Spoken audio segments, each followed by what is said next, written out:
Jadi acara kita hari ini adalah untuk mengadakan pertemuan dalam rangka aksi nyata diseminasi budaya positif.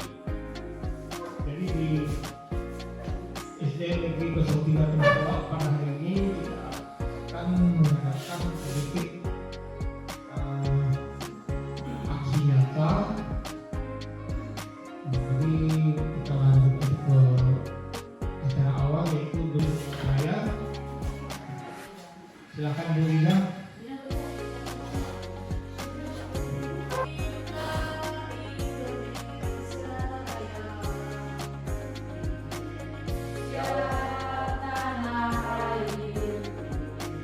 Ke acara berikutnya yaitu doa pembukaan. Silakan Ibu Rina.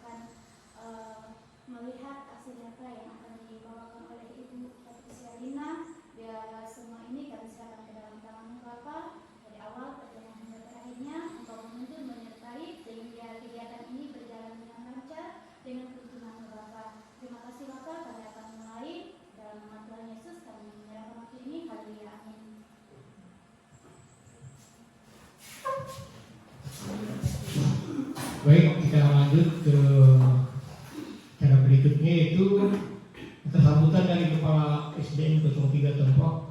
Waktu dan tempat kami persilakan. Baik, terima kasih kepada Bapak Muswandi selaku pembawa acara. Pertama-tama saya ucapkan selamat menjelang siang ya untuk kita semua. Dikatakan Pak Joran Kak Saga Basengat Kak Ibadah. Halus. Puji syukur kita panjatkan kepada Tuhan yang Maha Kuasa yang mana pada hari ini dari beberapa hari kemarin sudah direncanakan oleh Ibu Dina ya, Patricia Lina SPD selaku calon guru penggerak atau CDP. Jadi kalau tidak salah ini kali ketiga ya, mungkin keempat salah, termasuklah pembimbingnya sudah 2 kali di tempat kita. Namun hari ini beliau akan mengadakan aksi nyata diseminasi budaya positif. Nah, untuk itu sebagai selaku ya pimpinan di sini kita juga berterima kasih kepada Ibu Dina yang mana sekian guru yang tes, kalau tidak salah saya dengar hanya beberapa orang yang lulus ya. Itu pun untuk kecamatan kita kalau tidak salah ada 3 atau berapa Bu? 2 kan? 3 kan? Nah, oleh karena itu agar kegiatan semua yang telah dilakukan oleh Ibu Ina ya, itu harapan kita agar beliau dapat melaksanakan tugas apa yang telah dicanangkan atau direncanakan oleh yang bersangkutan di atas ya, terutama Dirjen Pendidikan Dasar. Nah, oleh karena itu mari kita pada hari ini kita menyaksikan ya kegiatan ini sesuai dengan nalar kita. Semoga apa kegiatan kita pada hari ini berjalan dengan baik dan sesuai dengan rencana beberapa hari lalu. Dan saya tidak akan panjang lebar untuk memberikan kata sambutan ini.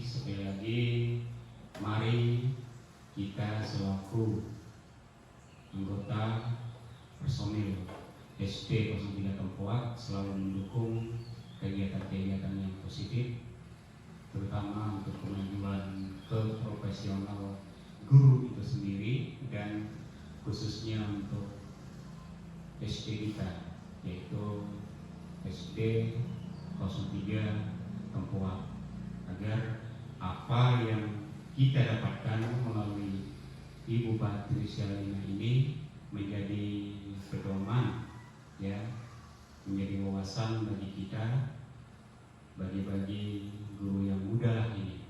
Kalau kita seperti Ibu Betty, Pak Suwandi, dan saya kan itulah termasuk, ya, katakanlah guru yang tinggal beberapa tahun untuk pensiun. Yang baik, itu saja yang dapat saya sampaikan. Mudah-mudahan lebih kurangnya saya mohon maaf. Kira-kira ada yang tidak saya sebutkan pada hari ini, Tuhanlah yang melengkapinya. Jadi kata lino bacoran Kak Saruga Basenga ke ibadah. Selamat menjelang siang, kita serahkan kepada pembaca. Baik, terima kasih atas kesempatan dan waktu yang telah diberikan kepada saya, dan terima kasih juga Bapak Ibu Guru atas kedatangannya dan kehadirannya dan pada aksi nyata saya diseminasi budaya positif di SD Negeri 03 Tempoak. Pak dan Ibu Guru yang terhormat, inilah aksi nyata saya yang berjudul Diseminasi Budaya Positif. Nah, kita akan melihat terlebih dahulu apa itu, apakah Bapak Ibu setuju tidak dengan pernyataan ini? Hukuman dapat mendisiplinkan siswa. Setuju tidak? Setuju. Pemberian hukuman dengan hal positif seperti membaca, membersihkan halaman sekolah dan dapat meningkatkan disiplinnya anak. Setuju? Kemudian yang ketiga, memberi penghargaan dapat meningkatkan motivasi belajar anak. Setuju? Setuju. Nah, dalam hal ini memang untuk budaya kita yang dulu memang kita setuju dengan hal ini. Ternyata di balik semua ini ada kekurangan. Penghukuman, penghargaan itu ada konsekuensinya atau ada kekurangan dari hal tersebut. Sekarang kita lihat. Nah, coba Bapak Ibu bayangkan sekarang, kalau Bapak Ibu sedang mengepal tangan, di dalam tangan Bapak Ibu ada sesuatu yang sangat berharga, anggaplah berlian. Ada berlian di dalam anak kita, ada kakak kita ini kepalan di dalam kepala tangan. Mau tidak Bapak Ibu membukanya jika orang lain suruh? Mau tidak? Ini adalah sesuatu yang sangat berharga bagi Bapak Ibu. Tapi teman Bapak Ibu menggelitik, menawarkan, bahkan menawarkan uang puluhan bahkan ratusan juta. Mau tidak Bapak Ibu membukanya? Mau tidak? Kira-kira?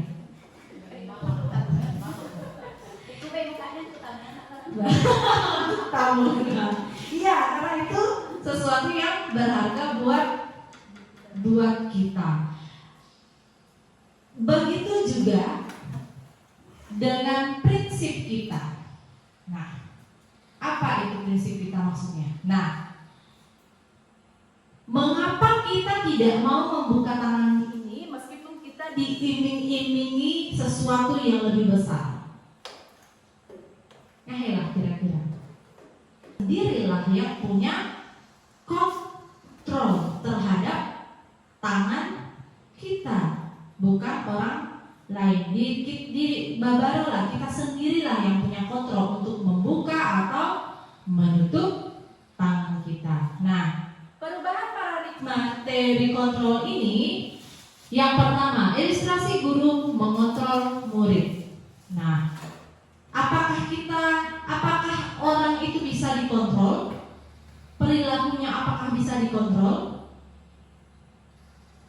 Pada dasarnya, seseorang itu tidak bisa mengontrol orang lain. Jika orang lain itu merasa itu adalah harga dirinya, jika itu adalah sesuatu yang berharga dalam hidupnya, Begitu juga dengan anak-anak.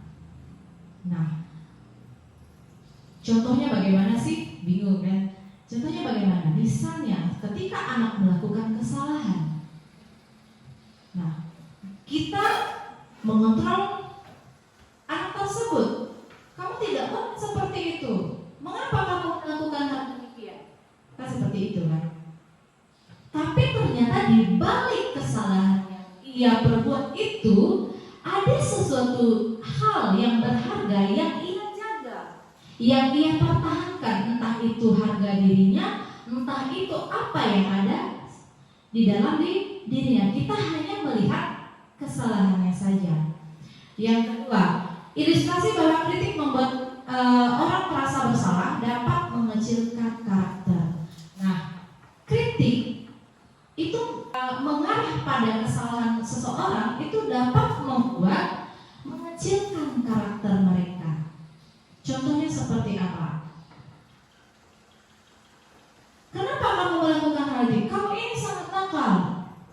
Nah, akhirnya karakternya menciut. Ternyata dalam disiplin positif itu tidak dibenarkan. Begitu. Karakter mereka akan menciut. Ilustrasi bahwa semua penguatan positif efektif dan bermanfaat. Penguatan positif itulah yang sangat bermanfaat. Contohnya seperti apa? Kita gali apa penyebabnya ia bertingkah atau melakukan kesalahan tersebut. Kemudian ilustrasi bahwa orang dewasa memiliki hak memaksa. Kemudian perubahan paradigma stimulus respon atau teori kontrol. Nah, stimulus responnya kita mencoba mengubah orang agar pandangan sama dengan kita. Bisa tidak? Boleh tidak? Kemudian teori kontrolnya, kita berusaha memahami pandangan orang lain tentang dunia. Kita melihat, misalnya saya melihat Bu Norberti. Nah, saya melihat Bu Norberti itu begini. Kemudian saya memaksakan Bu Indah harus melihat Bu Norberti seperti itu. Padahal menurut pandangannya Bu Indah berbeda dengan pandangan saya, seperti itu. Kemudian perilaku buruk dilihat sebagai suatu kesalahan. Kita hanya melihat, misalnya anak itu menampar temannya, kan? Kita hanya melihat perilaku buruknya saja, dia menampar. Perilaku buruknya itu saja kita lihat. Semua perilaku itu memiliki tujuan. Apa sih tujuannya dia menampar temannya itu? Apa yang menyebabkan dia menampar temannya? Nah, orang lain bisa mengontrol saya. Kalau teori kontrol itu hanya Anda yang bisa mengontrol diri sendiri. Kemudian saya bisa mengontrol orang lain, Anda tidak bisa mengontrol orang lain. Pemahaman ada pada saat bujukan gagal, kolaborasi dan konsistensi menciptakan pilihan-pilihan baru. Model berpikir menang kalah, model berpikir itu menang kalah sama. Menurut Ki Hajar Dewantara, merdeka itu artinya tidak hanya terlepas dari perintah, akan tetapi juga cakap untuk memerintah diri sendiri. Nah, apa itu budaya positif? Nah, budaya positif itu adalah nilai-nilai yang kita yakini atau kebiasaan di sekolah yang berpihak pada peserta didik agar dapat berkembang menjadi pribadi yang kritis, penuh hormat, dan bertanggung jawab. Nilai-nilai yang kita yakini baik, nilai-nilai yang kita yakini itu kebiasaan-kebiasaan yang baik di sekolah. Disiplin positif itu adalah suatu cara penerapan disiplin tanpa kekerasan dan ancaman yang dalam praktiknya melibatkan perilaku komunikasi efektif antara guru dan murid. Nah, yang digarisbawahi di sini adalah adalah komunikasi. Apa makna disiplin? Nah, Bapak Ki Hajar Dewantara itu menyatakan bahwa di mana ada kemerdekaan, disitulah ada disiplin yang kuat. Sungguh pun disiplin itu bersifat self-disiplin, yaitu kita sendiri yang mewajibkan kita dengan sekeras-kerasnya, tetapi itu sama saja. Sebab jikalau kita tidak dapat melakukan self-disiplin itu, wajiblah penguasa lain yang dapat mendisiplinkan kita. Dan peraturan demikian itulah harus ada pada suasana yang merdeka. Sehingga motivasi yang terbangun itu intrinsik dari dalam dirinya. Kesadaran itu berasal dari dalam dirinya, bukan paksaan-paksaan dari orang lain atau ekstrinsik. Nah, tujuan disiplin positif itu apa? Untuk menanamkan motivasi. Yang ketiga, pada murid-murid kita, yaitu menjadi orang yang mereka inginkan dan menghargai diri sendiri dengan nilai-nilai yang ia yakini, dengan yang ia percaya. Ketika murid-murid itu memiliki motivasi intrinsik atau kesadaran, misalnya ia sadar bahwa menampar teman itu tidak boleh. Nah, tapi pada saat itu mungkin dia sedang dikacau oleh temannya kan? Dia dikacau oleh temannya. Sebenarnya emosinya itu yang meledak kan, akhirnya dia menampar. Nah, akhirnya dia menampar. Tapi kita hanya melihat kamu itu nakal dan menampar temanmu, padahal dia punya ada sesuatu yang membuat dia melakukan hal demikian. Tapi kalau dia punya motivasi intrinsik dari dirinya dan meyakini ada nilai-nilai yang tidak boleh ia lakukan, ketika ia dikacau, oh aku ini harus sabar katanya. Akhirnya untung ia dapat melakukan hal yang lebih jauh, yaitu menampar temannya misalnya. Karena ia motivasinya udah ada di dalam dirinya. Oh, nilai-nilai yang ke sekolah ini kita tidak boleh, kita harus bersabar.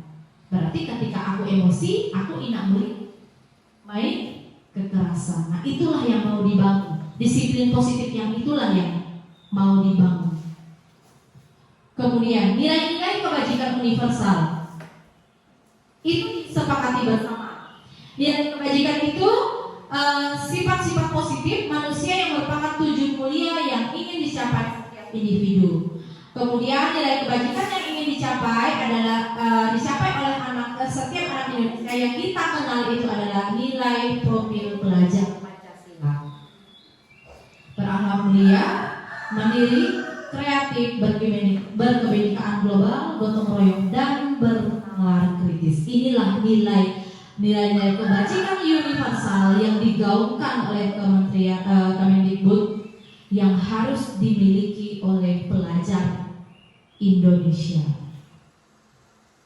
Nah, bagaimana mewujudkan disiplin positif itu?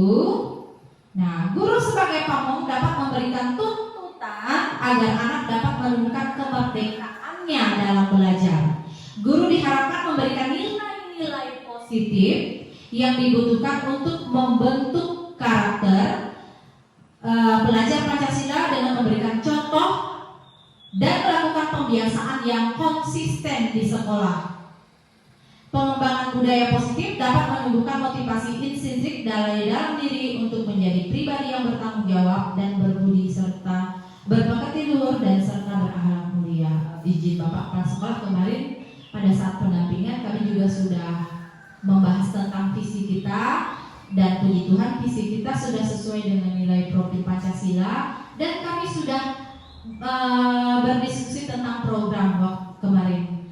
Untuk pengembangan karakter itu kami kemarin ingin jadi anak-anak di sekolah ini pada saat bertemu dengan guru maupun teman sebayanya harus saling sapa. Itu wajib, itu yang akan kita gaungkan. Kemudian memanggil orang yang lebih tua dengan sebutan kakak dan yang muda dengan sebutan adik. Memang kedengarannya lucu dan tidak mungkin, tapi saya rasa kalau kita ada niat dan konsisten itu pasti akan terwujud. Begitu. Itu adalah salah satu penerapan disiplin positif. Nah, contoh penerapan disiplin positif itu seperti melaksanakan tata tertib sekolah, penanaman rasa cinta tanah air, kejujuran, ini salah satu contohnya. Dan keyakinan kelas. Apa itu keyakinan kelas? Keyakinan kelas itu adalah nilai-nilai yang kita percaya di dalam kelas ini yang harus diikuti oleh semua siswa. Mengapa kita tidak menggunakan peraturan? Nah, apa bedanya peraturan dengan keyakinan kelas? Nah, sebagai contoh, pengguna helm pada saat mengapa kita memilih peraturan tentang penggunaan helm pada saat mengendarai kendaraan roda 2 atau motor? Nah, mengapa ketika jalanan ini tidak ada polisi kita tidak menggunakan helm? Dan ke tempat yang razia kita menggunakan helm. Padahal helm itu fungsinya untuk apa? Melindungi padahal untuk diri kita sendiri, tapi masih banyak yang melanggar. Itulah peraturan. Kemudian jawabannya adalah keselamatan. Mengapa kita memiliki peraturan tentang penggunaan masker dan mencuci tangan setiap saat? Itu untuk apa? Kesehatan. Nah, kesehatan atau keselamatan. Nah, keyakinan kelas itu adalah nilai-nilai keselamatan dan kesehatan itulah dia dalam keyakinan kelas ini yang disebut dengan keyakinan, yaitu nilai-nilai kebajikan universal yang disepakati bersama. Jadi bukan kalau peraturan itu kan dibuat oleh guru sendiri. Anak-anaknya tidak tahu nih buat peraturan, hanya tulis-tulis ini ya peraturan kelas kita, tolong dibaca pahami. Tapi anak-anak itu hanya melihat, dia tidak terlibat dalam penyusunan itu, apakah dia setuju atau tidak, kita tidak tahu. Nah, salah satu itu juga bentuk keegoisan. Kemudian, nilai-nilai kebajikan menekankan pada keyakinan seseorang akan lebih memotivasi dari dalam dirinya. Jika dia yang mengatakan, oh di dalam kelas kita harus saling menghargai, oh itu kamu ya yang ngomong, nah begitu. Oh bu, di dalam kelas kita harus menjaga kebersihan dan ketertiban. Nah, itu timbul dari dalam dirinya sendiri, dari dalam anak murid itu sendiri. Murid-murid pun demikian, mereka perlu mendengarkan dan memahami arti sesungguhnya tentang peraturan-peraturan yang diberikan. Apa nilai-nilai kebajikan di balik peraturan tersebut? Apa tujuan utamanya? Dan mereka tertarik atau tidak, atau takut tidak, atau hanya sekedar mengikuti serangkaian peraturan-peraturan yang mengatur mereka tanpa memahami tujuan kuliahnya itu apa? Bagaimana membuat keyakinan kelas itu? Nah, mempersilahkan warga sekolah atau siswa-siswa kita berdiskusi dulu. Nah, apa nilai-nilai apa yang kamu percaya di dalam kelas ini yang menurut kamu baik untuk kita jalani bersama? Atau kalau kamu ingin belajar di dalam kelas, kamu menginginkan kelas yang seperti apa? Nah, seperti itu. Berembuk lagi kita dengan siswa. Oh bu, aku mau tidak ada yang mengganggu. Nah, kalau tidak ada yang mengganggu berarti saling menghargai. Di dalam kelas kita saling menghargai dan menghormati. Oh bu, kelas kita kemarin kotor, bagaimana kalau menjaga kebersihan? Misalnya tanggapan dari muridnya kan, kita tulis, kita rembuk semua jawaban siswa, kita rembuk, kita tulis. Nah, kemudian barulah kita simpulkan, buatlah satu keyakinan kelas. Mencatat semua masukan-masukan dari murid, kemudian menyusun keyakinan kelas tersebut, kemudian kita tinjau lagi, ini udah pas belum? Sudah pas belum yang kita buat ini? Sudah pas bu, misalnya ada yang mau ditambah, oh ini bu, mengerjakan tugas harus tepat waktu, oh boleh masukkan. Ada tidak yang harus dikurangi? Nah, misalnya seperti itu. Kemudian keyakinan kelas itu atau sekolah itu bisa dibuat dalam dinding kelas yang bisa kelihatan, yang bisa semua melihatnya. Begitu. Kemudian contoh keyakinan kelas itu seperti ini. Misalnya di dalam kelas kita setelah kita rembuk tadi dengan siswa kita pilih misalnya dapat 6 begitu. Hadir tepat waktu. Nah, kemudian berpakaian bersih dan rapi. Belajar dengan tekun dan bersungguh-sungguh, mengikuti dan mengerjakan tugas tepat waktu, menjaga kebersihan dan ketertiban di dalam kelas dan lingkungan sekolah, kemudian saling menghormati, menghargai, dan bekerja sama. Nah, 3 motivasi perilaku manusia. Ada motivasi di balik apa yang kita lakukan, betul tidak Bapak Ibu? Nah, pasti ada motivasi ketika kita melakukan sesuatu, pasti ada sesuatu. Yang pertama, untuk menghindari ketidaknyamanan atau hukuman, untuk mendapatkan imbalan atau penghargaan dari orang lain, untuk menjadi orang yang mereka inginkan atau menghargai diri sendiri dengan yang dipercaya. Apa itu hukuman, konsekuensi, dan restitusi? Nah, hukuman. Hukuman itu adalah sesuatu yang menyakitkan. Nah, misalnya siswa datang terlambat, kemudian kita meminta siswa tersebut untuk berjemur di lapangan. Itu menyakitkan bagi siswa tersebut, menyakitkan secara fisik dan timbullah rasa malu.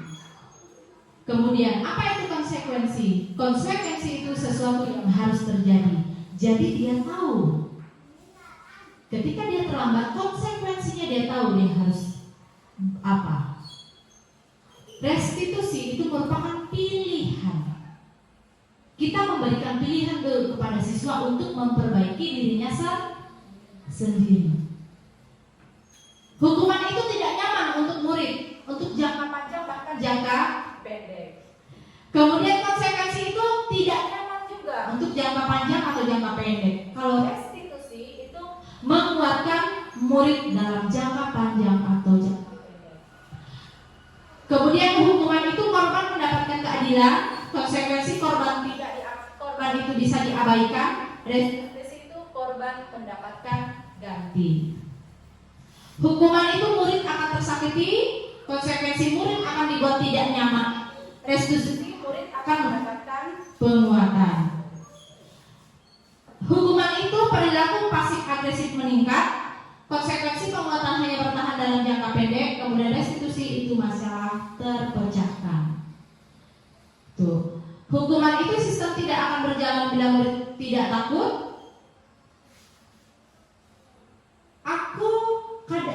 Ada permasalahan begini, mungkin ini juga terjadi. Ada siswa yang lebih suka dihukum daripada mengerjakan tugas. Betul tidak Bapak Ibu? Nah, karena dia sudah apa? Sudah kebal hukuman. Begitu. Konsekuensi itu memerlukan monitoring dan supervisi terus-menerus dari guru. Restitusi itu murid yang bertanggung jawab untuk perilakunya. Kalau di dalam kelas ini kalian tidak nakal atau tidak ribut, nanti ibu kasih permen satu-satu. Boleh tidak? Padahal itu sesuatu yang baik kan? Tapi ketika ibu bapak guru tidak membawa permen, apakah mereka akan terus diam? Tidak. Karena ada penghargaan di balik itu. Karena mereka mengharapkan imbalan dari perilakunya. Artinya itu tidak timbul dari dalam dirinya. Ada imbalannya. Ada permen. Nanti ketika tidak ada permen, mereka ribut kembali begitu. Coba kita renungi bersama. Ketika murid kita melakukan kesalahan, apakah kita menunjuk kesalahan dan memintanya, melihat kesalahannya baik-baik? Kau tadi nangane iya, kau tadi nangaka. Nah, kita seperti itu. Saya sadar, saya juga seperti itu. Saya orang yang seperti itu dulunya. Tapi mudah-mudahan setelah kita mendengar tentang disiplin positif ini, kita berubah tentang hukuman, konsekuensi dan restitusi ini. Tidak, kami yang melakukan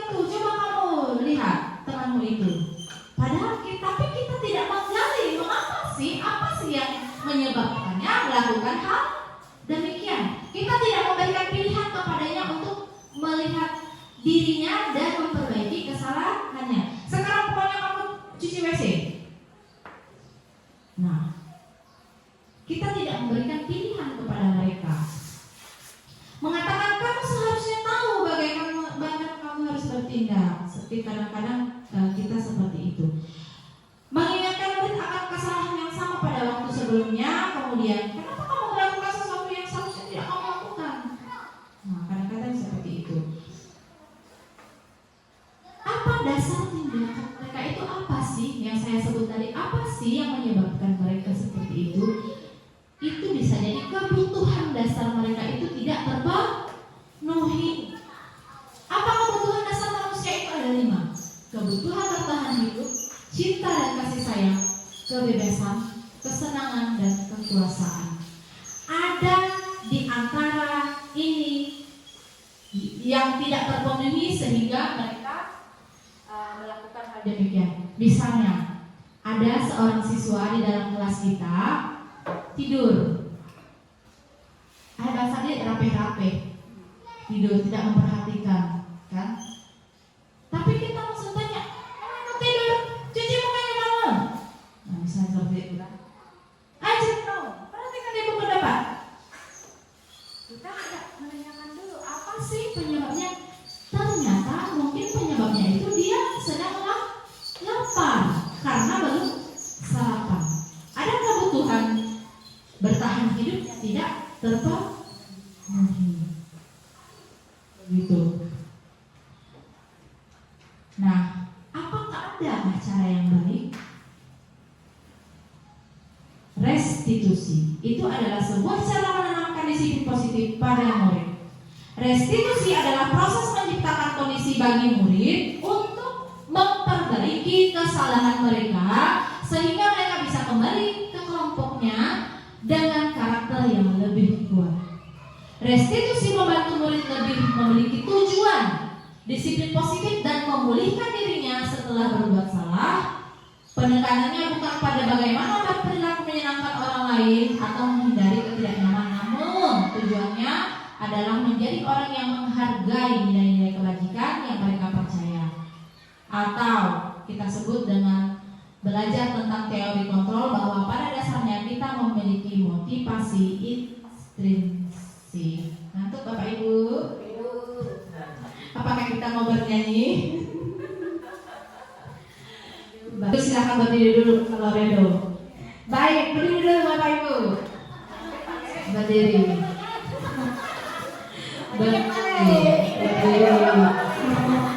Sekarang coba berhadapan dengan temannya.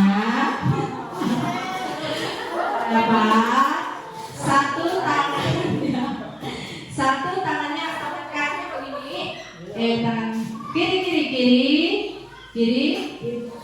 kirinya, kemudian tangan kanannya begini.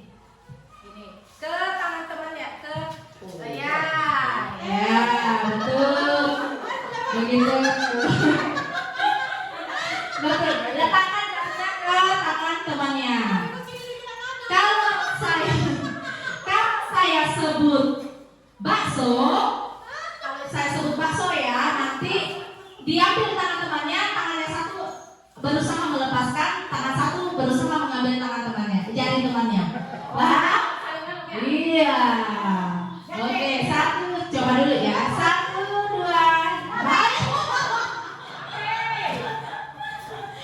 bakso ya, punya bakso. 1, 2, 3, bakso. Oke, lagi. Tarik. 1, 2, 3, bakso. Oke, itu ya, paham ya. Sekarang saya cerita nih. Saya cerita. Tangannya masih. Oke. Pagi tadi ketika berangkat sekolah, saya mau membeli bubur, tapi di depan itu saya melihat gerobak.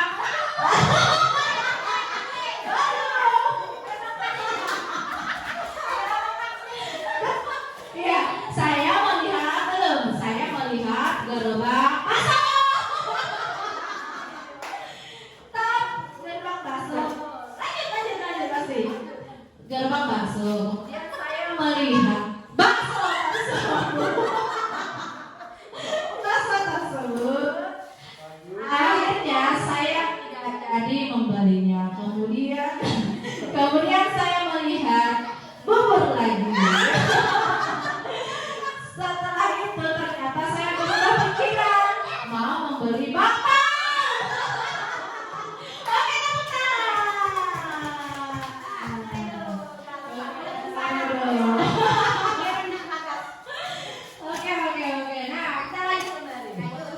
kita lanjut. Apa itu ciri-ciri restitusi?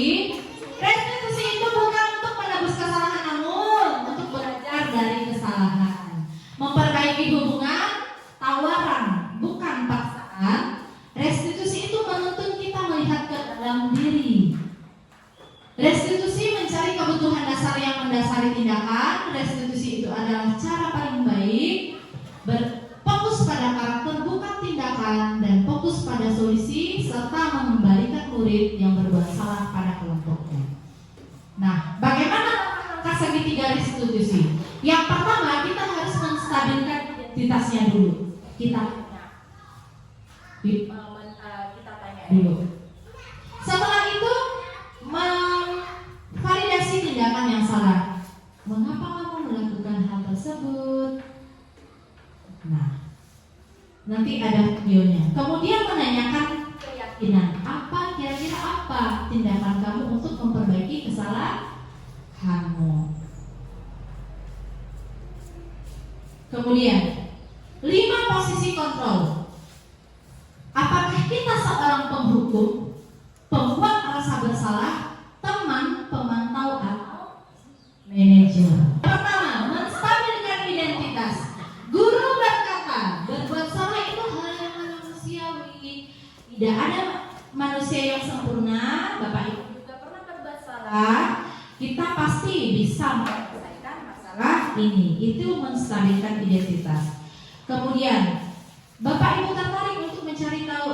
Bapak Ibu tidak tertarik mencari tahu siapa yang benar, siapa yang salah. Tapi Ibu lebih tertarik kita mencari solusi, menyelesaikan masalah yang kamu.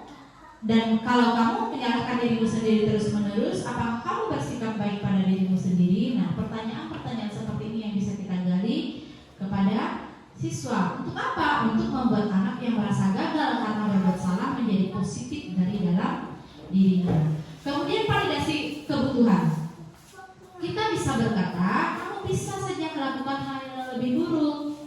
Kamu tidak melakukannya kan? Kamu pasti punya alasan mengapa kamu melakukannya. Nah, ini kita validasi kebutuhannya apa. Kemudian kita juga bisa berkata, kamu boleh tetap berusaha mencari sikap itu, tapi tambahkan sikap yang lain yang baru. Ini membantu murid mengenal basic need atau kebutuhan dasar yang ingin dipenuhinya ketika melakukan kesalahan itu. Pada dasarnya setiap tindakan manusia tujuannya adalah untuk memenuhi kebutuhan dasar hidupnya. Kemudian menanyakan keyakinan, kita bisa berkata seperti ini. Apa nilai yang kita percaya di kelas? Kita sudah membuat keyakinan kelas nih. Jadi keyakinan kelas apa kira-kira yang kamu langgar? Seperti itu. Kamu ingin menjadi anak yang seperti apa? Seperti itu. Kemudian mengapa melakukan menanyakan keyakinan ini? Anak bisa melihat kesalahannya dihubungkan dengan norma sosial dan nilai yang mendasari manusia berinteraksi dengan orang lain. Misalnya nih, kasus pertama, kemarin kami telah melakukan simulasi. Pada saat jam istirahat, guru mendapatkan laporan bahwa seorang siswa telah melempar sepatu temannya di selokan sekolah, sehingga menyebabkan siswa tersebut menangis. Guru memanggil siswa tersebut ke ruangan setelah jam pelajaran berakhir.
Tidak apa-apa lah ya, setiap orang pasti pernah melakukan keisengan ketika merasa bosan.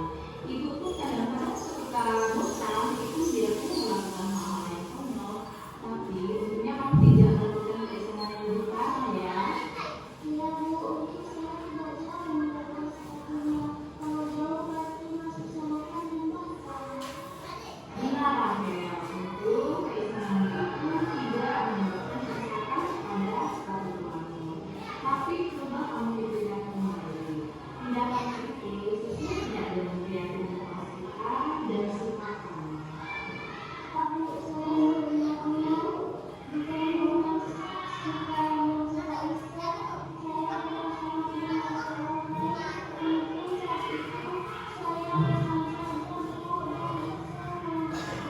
saya baik, jadi kamu meyakini kan menghargai orang lain itu penting buat kamu? Ya, iya Bu. Sekali lagi ya, jadi apa yang akan kamu lakukan selanjutnya? Ya, saya meminta Bu dan meminta maaf. Bagus sekali Rahel, meminta maaf adalah perbuatan yang sangat terpuji. Itu sama ya sama kamu. Terima kasih Bu. Oh iya, selain iseng pada temanmu, ada tidak cara lain yang bisa membuat kamu bahagia? Sebenarnya karena selama ibu cuma tidak ada yang menyadari saya, makanya saya kalau itu masih teman. Oh iya? Kebetulan dong, ibu juga suka menari. Nanti ibu akan izin sama ibu Bella ya, nanti dari menari mau? Serius Bu? Oh iya Bu, mau. Oke, sekalian ya, ajak dia, kita latihan bersama. Oke Bu, terima kasih Bu. Sama-sama. Terima kasih atas kedatangannya di sini. Berhubung ini sudah jam pulang, pasti orang tuamu sudah menunggu di gerbang. Sampaikan salam dan permohonan maaf ibu karena kamu agak lambat pulang hari ini ya. Selamat beristirahat. Sama-sama. Itu adalah kasus yang pertama. Kita lihat kasus yang kedua. Kasus yang kedua itu adalah pada saat penilaian akhir semester, siswa kelas 4 bernama Rahel itu ketahuan oleh guru pengawas melakukan kecurangan atau mencontek dengan membawa catatan kecil yang diletakkan pada saku bajunya. Pada jam istirahat, wali kelas memanggil siswa tersebut.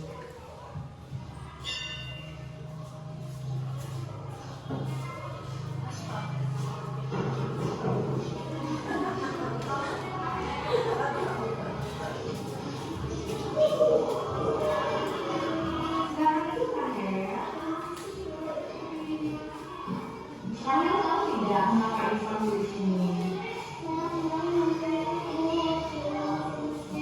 Boleh ceritakan kronologi kejadiannya bagaimana?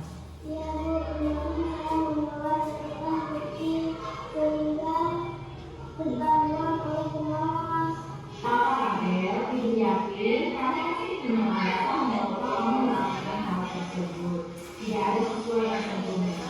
Kamu mau mengakui kesalahannya itu sudah kembali. Ya Bu, saya tetapkan diproses kadang-kadang pelajaran matematika kembali karena saya tidak memiliki mata merah belajar. Makanya saya membawa surat ke kalian. Oh begitu ya. Bu. Baik, Rahel sudah mengakui dan meminta maaf itu saja. Itu merupakan suatu tindakan yang sangat terpuji. Jadi menurut Rahel, tindakan Rahel ini benar atau salah? Saya sudah tidak izin mengerjakan soal matematika kembali. Jadi untuk kedepannya apa yang akan saya lakukan agar Rahel tidak mencontek lagi? Saya akan melakukan dulu dalam pelajaran matematika dan saya akan bertanya kepada guru jika saya berorientasi. Bagus, ibu tahu dulu kami suka membantu Rahel. Ibu ada punya satu cara nih, dia belajar matematika asik dan menyenangkan. Begitu cepat, teman-teman apa mau ibu ajarin? Serius Bu, mau. Oke, gimana ya Bu? Sama-sama. Baik, tepuk tangan dulu dong. Itu adalah salah satu siswa kita yang menurut saya mempunyai bakat dan kemampuan dalam. Ini adalah salah satu contoh penerapan Resti institusi. Ketika kita mendapati kesalahan, ada perilaku menyimpang dari siswa kita, Bapak Ibu, menurut saya ini sangat bagus kita terapkan di sekolah kita. Inilah membangun budaya positif. Siswa diberikan pilihan ketika dia melakukan kesalahan, dia diberikan pilihan untuk memperbaiki perilaku menyimpang yang telah ia lakukan. Ia menyadari apa-apa nilai kebajikannya, apa-apa yang telah dilanggar, apa yang seharusnya ia lakukan. Begitu. Ya Rahel, bagaimana tanggapan Rahel tentang kegiatan tadi? Saya sangat senang. Saya bisa mengakui kesalahan-kesalahan saya dan saya bisa memperbaikinya. Baik. Ketika misalnya Rahel melakukan kesalahan, tindakan guru menghukum Rahel itu apakah Rahel sukai? Saya tidak suka dihukum, Bu, karena kalau saya dihukum saya merasa malu. Baik, jadi ketika Rahel melakukan suatu kesalahan, tindakan guru yang seperti apa yang Rahel sukai? Saya lebih suka berdiskusi dengan guru dan mencari solusi atas kesalahan-kesalahan yang saya lakukan. Baik, terima kasih Rahel atas tanggapannya. Sama. Baik Bapak Ibu, terima kasih. Inilah diseminasi budaya positif, aksi nyata yang saya berikan kepada Bapak dan Ibu. Semoga dengan diseminasi budaya positif ini kita bisa mengembangkan banyak program yang bisa membangun budaya positif di sekolah kita. Semoga dengan adanya budaya positif yang kita terapkan di sekolah kita ini, sekolah kita akan lebih berkarakter, terbangun akhlak mulia dari siswa-siswa kita, serta menjadi pembeda dengan sekolah-sekolah yang lain. Itu harapan kita bersama Bapak Ibu. Jadi saya berharap juga semoga penerapan budaya positif ini bukan hanya berhenti di sini saja, bukan dari diseminasi ini saja, tapi kita nantinya dapat menyusun program izin Bapak Prasekolah. Semoga di semester ke depan kita bisa mengembangkan program-program itu dan menyusun program-program itu. Semua akan terlaksana jika kita punya niat dan konsisten demi kemajuan kualitas pendidikan, karakter di SDN 03 Tompok ini. Saya ucapkan banyak terima kasih atas perhatiannya. Mohon maaf jika ada kata-kata saya yang salah. Bapak Ibu, terima kasih sekali lagi saya ucapkan. Jangan bosan. Ini adalah salah satu juga program komunitas kita. Inilah sudah berjalan pada dasarnya meskipun